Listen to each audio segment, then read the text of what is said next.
এই যে এই সুস্বাদু রান্নাটা, এটা আমি এক অনুষ্ঠান বাড়িতে খেয়েছিলাম।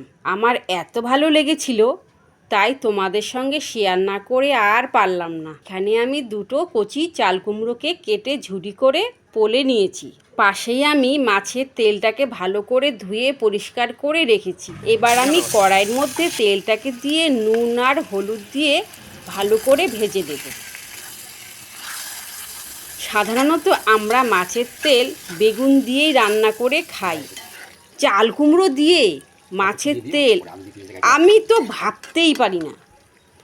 এত স্বাদ একবার বাড়িতে বানিয়ে না খেলে বুঝতেই পারবে না।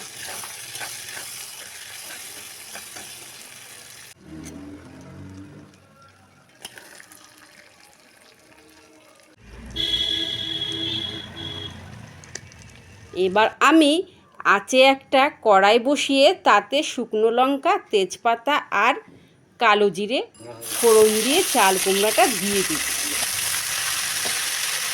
এরপর দিয়ে দেব স্বাদ মতো নুন আর পরিমাণ মতো হলুদ।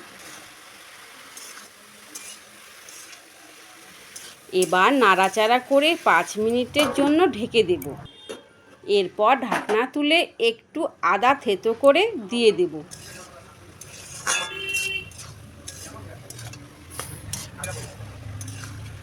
এবারে ভেজে রাখা তেলটা দিয়ে ভালো করে মিশিয়ে নেব।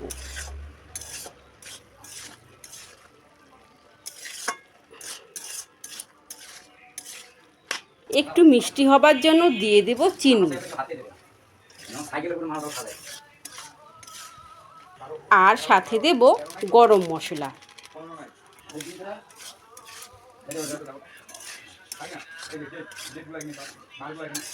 শেষে একটু চালের গুঁড়ো দিয়ে নেড়েচেড়ে মিশিয়ে নেব। ব্যাস তৈরি হয়ে গেল আমাদের রেসিপি। এবার এটাকে গরম ভাতের সাথে পরিবেশন করব।